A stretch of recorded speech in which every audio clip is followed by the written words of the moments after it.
Hi friends, welcome back to my channel. Serial താരം സിദ്ധാർത്ഥ് പ്രഭു ഇടിച്ചു, ഒരാളെ ഇടിച്ചിരുന്നു. അയാളിപ്പോൾ മരിച്ചിരിക്കുന്നു കേട്ടോ. അയാൾ മരിച്ചതിൽ അപ്പുറം ഏറ്റവും നാണക്കേടുണ്ടാക്കിയ ഒരു സംഭവമാണ് സീനിയർ താരമായിട്ടുള്ള ജിഷിൻ ന്യായീകരിച്ചു വന്നത്. അല്ലെ, നമ്മളെല്ലാവരും കണ്ടതാണ്. അദ്ദേഹത്തിന്റെ വൈഫ് ഒരു പോസ്റ്റ് ഇട്ടിട്ടുണ്ട് കേട്ടോ. ആ പോസ്റ്റ് കേട്ട് തന്നെ നമുക്ക് ശരിക്കും നമുക്ക് ചീത്ത വിളിക്കാൻ തോന്നും. പക്ഷെ യൂട്യൂബിൽ നമുക്ക് തെറി വിളിക്കാനൊന്നും പാടില്ലല്ലോ. അതുകൊണ്ട് മാത്രം നമ്മളത് പറയുന്നില്ല. എൻ്റെ സൗണ്ട് കുറച്ച് അടഞ്ഞിട്ടുണ്ട്, എല്ലാവരും ക്ഷമിക്കണേ. അപ്പൊ ജിഷിന്റെ വൈഫ് പറഞ്ഞ കാര്യങ്ങൾ നമുക്ക് നോക്കാട്ടോ. ചെറുതും വലുതുമായ പൊങ്കാലകൾ സ്വീകരിക്കുന്നു. വരിക, ഇടുക, മാറി നിന്ന് പ്രാഗിക്കൊല്ലുക, അല്ലെങ്കിൽ പ്രാഗിക്കഴിഞ്ഞാൽ തിരിച്ചു പോവുക. ഇനി ഞങ്ങൾ ആർക്കും കൊട്ടേഷൻ കൊടുത്തിട്ടില്ല, കൊല്ലാനും ചാകാനും. ഇതിന് ന്യായീകരിച്ചിട്ടുമില്ല. ഞങ്ങൾ പറഞ്ഞത് എന്താണ്? ജനങ്ങൾ നിയമം കയ്യിലെടുത്തതിനെയാണ് ഞങ്ങൾ ക്വസ്റ്റ്യൻ ചെയ്തത്. ഈ പറഞ്ഞതിൽ നിന്ന് ഒരു ഇഞ്ച് പോലും ഞങ്ങൾ പുറകോട്ട് പോവുകയില്ല എന്ന് ജിഷിന്റെ വൈഫ് ഇട്ടിരിക്കുന്നു.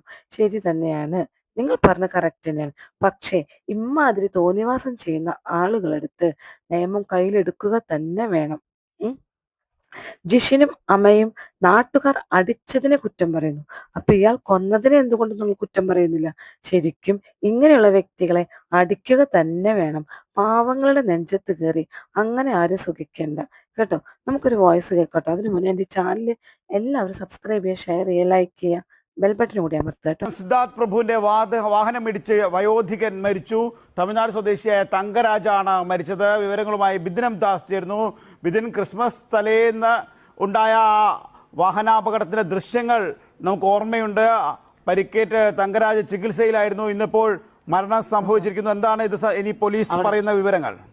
പ്രിയരാഗ്, 24-ാം തീയതി ക്രിസ്മസിന്റെ തലേന്നാണ് MC റോഡിൽ നാട്ടകത്ത് വെച്ച് ഇതേ രീതിയിൽ സിദ്ധാർത്ഥ് പ്രഭു മദ്യപിച്ച് അമിത വേഗത്തിൽ വാഹനം ഓടിച്ചെത്തി ഇതേ രീതിയിൽ ഒരു അപകടം ഉണ്ടാക്കിയത്. അന്ന് ഈ നാട്ടുകാരടക്കം അപകടം ഉണ്ടാക്കിയതിന് പിന്നാലെ ഇയാളെ വാഹനം തടയാൻ ശ്രമിക്കുന്ന സമയത്ത് നാട്ടുകാരോടും പോലീസിനോടും ഒക്കെ കയർക്കുന്ന ഒരു സ്ഥിതിയാണ് ഉണ്ടായിരുന്നത്. അന്ന് അപകടത്തിൽ പരിക്കേറ്റ ലോട്ടറി വിൽപ്പനക്കാരനായ തമിഴ്നാട് സ്വദേശി തങ്കരാജ് കഴിഞ്ഞ ഒരാഴ്ചയായി കോട്ടയം മെഡിക്കൽ കോളേജ് ആശുപത്രിയിൽ ചികിത്സയിലായിരുന്നു.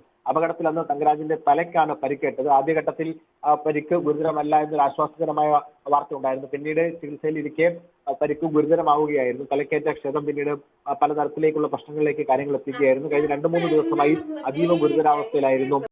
കള്ള് കുടിച്ച് വണ്ടി ഓടിക്കുന്നവർക്ക് ഇതൊരു പാഠമാകണം. നാട്ടുകാർ പിടിച്ച് പെരുമാറും എന്നൊരു ചിന്ത വേണം. സെലിബ്രിറ്റി ആണെങ്കിലും ആരാണെങ്കിലും. തമിഴ്നാട് നാട്ടക സ്വദേശി തങ്കരാജാണ് മരിച്ചത് കേട്ടോ. ഇനി ആ വീട്ടിലെ 3 വ്യക്തികളുടെ അത്താണിയായിരുന്നു എന്നാണ് പറയപ്പെടുന്നത് തങ്കരാജ്. ഇത്രയും വയസ്സായിട്ട് പോലും അയാൾ ഈ ലോട്ടറി വിറ്റ് കിട്ടുന്ന തുച്ഛ വരുമാനത്തിന് വേണ്ടി ഇയാൾ വരുന്നുണ്ടെങ്കിൽ അത്രയും ആളുടെ അവസ്ഥ അത്രയും ബുദ്ധിമുട്ടിലായിരിക്കും. ഇതൊന്നും ഇങ്ങനെ ഈ കള്ളും കുടിച്ച് ജീവിക്കുന്ന ആൾക്കാർക്ക് ഇവരെന്ത് പറഞ്ഞാലും ന്യായീകരണം പറഞ്ഞാലും അത് യോജിക്കുന്നതല്ല. ഇനിയിപ്പോ ക്രിസ്മസിനെ അടിച്ചതല്ലേ എന്നൊക്കെയാണ് ന്യായീകരണം.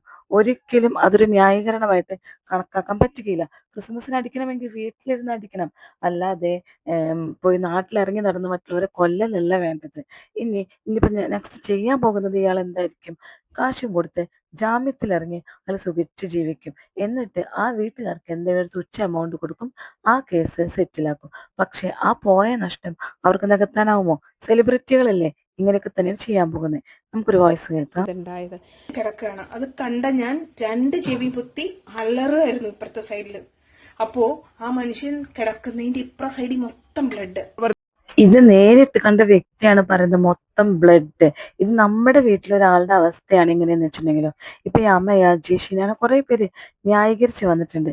നിങ്ങൾ സ്വന്തം കുടുംബത്തിലാണ്, സ്വന്തം ആളുകളെയാണ്, സ്വന്തം മക്കളെയാണ്, അല്ലെങ്കിൽ സ്വന്തം അമ്മയെയാണ്, അച്ഛനെയാണ് ഇതേപോലെ ഒരാൾ കള്ളു കുടിച്ചു വന്ന് കൊല്ലുന്നതെന്ന് വിചാരിച്ച് നിങ്ങൾ ഈ ന്യായീകരണം പറയൂ? നിങ്ങൾ അവരെ എങ്ങനെയും തല്ലിക്കൊല്ലാൻ തന്നെ നോക്കും ഇല്ലേ? നാട്ടുകാർ പെരുമാറിയതിൽ ഒരു തെറ്റുമില്ല. കാരണം നിയമം കയ്യിലെടുക്കാൻ പാടില്ല, സംഭവം ശരി തന്നെയാണ്. പക്ഷെ ഒരാളുടെ ജീവൻ കയ്യിലെടുക്കാൻ പാടോ? ഇല്ല. അപ്പൊ രണ്ടും ടാലി ആയില്ലേ? നിയമം കയ്യിലെടുത്തതും തെറ്റ്, ജീവൻ കയ്യിലെടുത്തതും തെറ്റ്. അപ്പൊ പിന്നെ നമ്മൾ ഒരാളെ ന്യായീകരിച്ചു വരരുത്. പട്ടിയെ തല്ലുന്ന പോലെ തല്ലുന്നത് കണ്ടു. ജിഷിനൊക്കെ എന്താറിഞ്ഞിട്ട് ഈ പറയുന്നത്? ജിഷിന്റെ വോയിസ് നമുക്കൊന്ന് കേൾക്കാം. ചെയ്തൊരു പ്രവൃത്തി അതാണ് ഭയങ്കര ഭീകരമായിട്ട് എനിക്ക് തോന്നുന്നത്. ഇവര് ചെയ്തൊരു ക്രിമിനൽ ആക്ടിവിറ്റി എന്ന് വെച്ച് കഴിഞ്ഞാല് ഒരാൾ വണ്ടി തട്ടി എന്നാ പിന്നെ ഇയാളെ പിടിച്ച് പോലീസ് ഏൽപ്പിക്കുക. ഇതന്നെ വേണ്ട. അയാൾ മദ്യപിച്ചു, എന്താ ചെയ്യേണ്ടത്? ഇവന്റെ കഴുത്ത് പിടിച്ച് ഞെരിച്ച് റോഡിലൊക്കെ ഇട്ടിട്ട് ചവിട്ടുന്നു. ഇതാണോ കേരളം? ഇതാണോ പ്രബുദ്ധമായിട്ടുള്ള കേരളം? പണ്ട് ഈ പറയുന്ന മധുവിനെ തല്ലിക്കൊന്നു എന്ന് പറഞ്ഞിട്ട് കുറെ പേര് പരിതപിച്ചിട്ടുണ്ടായിരുന്നു. എവിടെ പരിതാപമൊന്നും ഇല്ല ഇപ്പൊ ആർക്കും. എന്തേ? അവനൊരു ആർട്ടിസ്റ്റ് ആണ്, അവനൊരു സെലിബ്രിറ്റിയാണ്. എന്ന് വെച്ചാല് മാക്സിമം ഇവരെ ചവിട്ടി താഴ്ത്തണം. ആ ഒരു ടൈമിലൊക്കെ മിക്കവാറും എല്ലാവരും മദ്യപിച്ചിട്ടൊക്കെ തന്നെയായിരിക്കും വണ്ടി ഓടിക്കുന്നത്. അത് നല്ലതെന്നല്ല ഞാൻ പറയുന്നത്, അതിനെ അനുകൂലിക്കുകയല്ല ചെയ്യുന്നത്. പക്ഷേ ഇതിന് പ്രതികരിക്കേണ്ടത് ഇങ്ങനെയല്ല. ഒരാളെ ചവിട്ടി കൂട്ടി ഒരാളെ നാട് റോഡിലിട്ടിട്ട് വലിച്ചിറക്കി കഴുത്തിന് മുറുക്കിയിട്ട് ശ്വാസം മുടിച്ചിട്ടല്ല പ്രതികരിക്കേണ്ടത്. ഇയാളിത് എന്തൊക്കെയാ പറയുന്നേ? ഇയാളോടുള്ള മദ്യപ്പേ പോയി ഇയാളെ ശ്വാസം മുട്ടിച്ചിട്ടല്ല പ്രതികരിക്കുന്നത്. പക്ഷെ അയാൾ ചെയ്തതോ? അയാൾ ചെയ്ത തെറ്റല്ല. ഒരാളെ ഇടിച്ചു കൊല്ലും, ഓരോ വീടിന്റെ അത്താണിയെ ഇടിച്ചു കൊന്നു കഴിഞ്ഞാൽ ജിഷിന്റെ അച്ഛനെയോ അമ്മയോ ചെയ്ത് കഴിഞ്ഞാൽ ഇങ്ങനെ തന്നെ പറയണം കേട്ടോ. ജിഷിനൊന്നും ചെയ്യില്ല, ജിഷിന്റെ വൈഫും ഇനി ഒന്നും ചെയ്യരുത് കേട്ടോ. ഇനി ഇവൻ ശരിക്കും സ്ഥിരം കള്ളു കുടിച്ച് നടക്കുന്ന ഒരാളാണ് എന്ന് തന്നെയാണ് പറയപ്പെടുന്നത്. ഇപ്പൊ ഒരുപാട് ന്യൂസുകൾ വന്നിട്ടുണ്ടായിരുന്നു അല്ലെ? ഇവൻ സ്ഥിരം ഇവന്റെ പരിപാടി ഇതൊക്കെ തന്നെയാണ്. ഇവന് അവസാനം ഇവൻ ജാമ്യത്തിലിറങ്ങും, ഇവൻ എന്ന് രക്ഷപ്പെടും. പക്ഷെ ഇപ്പൊ നാട്ടുകാർ പെരുമാറിയത് കൊണ്ട് തന്നെ എല്ലാവരും സത്യം അറിഞ്ഞു. ഇല്ലായിരുന്നെങ്കിൽ ഇത് അറിയുമായിരുന്നോ? ഇല്ല, ഏതോ ഒരാളെ വണ്ടി ഇടിച്ചു ചത്തു, ഇത്രയേ അറിയുള്ളൂ. നമ്മുടെ മനസ്സിന് ഇഷ്ടപ്പെട്ട ഒരു വ്യക്തിയാണെങ്കിൽ ആ വ്യക്തിയെ നന്നാക്കാൻ വേണ്ടിയിട്ട് സത്യത്തെ വളച്ചൊടിക്കുക, അതാണ് ഇവിടെ നടന്നിരിക്കുന്നത്. ആ കണ്ടോണ്ടിരുന്ന ആ സ്ത്രീ പറയുന്നത് കേട്ടില്ലേ? രക്തം തളം കെട്ടി നിൽക്കുകയായിരുന്നു. ഇതൊക്കെ കേട്ട് കഴിഞ്ഞാൽ സ്വന്തം വീട്ടുകാരെ എങ്ങനെ സഹിക്കും? നിങ്ങളൊന്ന് ആലോചിച്ച് നോക്കി നോക്കൂ. സെലിബ്രിറ്റികൾക്ക് എന്തും ചെയ്യാമെന്നോ, അല്ലെങ്കിൽ സെലിബ്രിറ്റികൾ അടിക്കാൻ പാടില്ല എന്നുണ്ടോ? ഈ ക്രിസ്മസ് ന്യൂ ഇയർ ദിനത്തിലൊക്കെ എല്ലാവരും അടിച്ച് വണ്ടി ഓടിക്കുന്ന പറയുന്നത്. ജിഷൻ ചെയ്യുന്നുണ്ടായിരിക്കാം, ഞങ്ങളുടെ വീട്ടിൽ ആരും ഇങ്ങനെ ചെയ്യാറില്ല. അടിക്കണോ, സ്വന്തം വീട്ടിലിരുന്ന് അടിക്കുക, അല്ലാതെ നാട്ടുകാർ നെഞ്ചത്ത് കയറിയിട്ടല്ല നിർത്താടേണ്ടത്. സെലിബ്രിറ്റി ആയതുകൊണ്ട് നിങ്ങൾക്ക് അത് ചെയ്യാമെന്നായിരിക്കൂലേ? തെറ്റ് ചെയ്താൽ നമ്മൾ അവരാരെയാണെങ്കിലും കുറ്റം പറയുക തന്നെ വേണം, അവരെ വിമർശിക്കണം. ആ ലോട്ടറി വിറ്റ് കിട്ടുന്ന തുച്ഛമായ വരുമാനം കൊണ്ടാണ് ഇത്ര വയസ്സായിട്ടും അയാൾ ജീവിക്കുന്നത്. അയാളെയാണ് കൊന്നിരിക്കുന്നത്. അപ്പൊ തെറ്റ് ചെയ്ത വ്യക്തിയെ ശരിക്കും അയാളെ നന്നാക്കി പറയാനാണ് ജിഷിനും വൈഫും ശ്രദ്ധിച്ചത്. അല്ലാതെ ആ ഒരു വീട്ടിലെ അവസ്ഥയോ ആ വ്യക്തിയെ കുറിച്ചോ അയാൾ ഒന്നും പറയുന്നില്ല.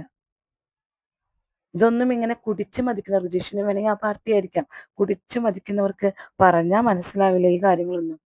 പിന്നെ ഈ സിദ്ധാർത്ഥിനെ കുറിച്ചിട്ട് ഒരുപാട് കാര്യങ്ങൾ പുറത്തു വന്നിട്ടുണ്ട്. നമ്മൾ തന്നെ ഒരുപാട് ന്യൂസിൽ ഇതിലൊക്കെ കണ്ടതാണ്. സിദ്ധാർത്ഥ അത്ര നല്ല ആളൊന്നല്ല, ലഹരിക്ക് അടിമയാണ് സിദ്ധാർത്ഥ എന്നൊക്കെ പറയുന്നുണ്ട്. എന്തൊക്കെ തന്നെയാണെങ്കിലും സിദ്ധാർത്ഥ് ഈ തെറ്റ് ചെയ്തിട്ടുണ്ടെങ്കിൽ അതിന് ശിക്ഷ നന്നായി തന്നെ കിട്ടണം എന്ന് തന്നെയാണ് ഞാൻ പറയുന്നത്.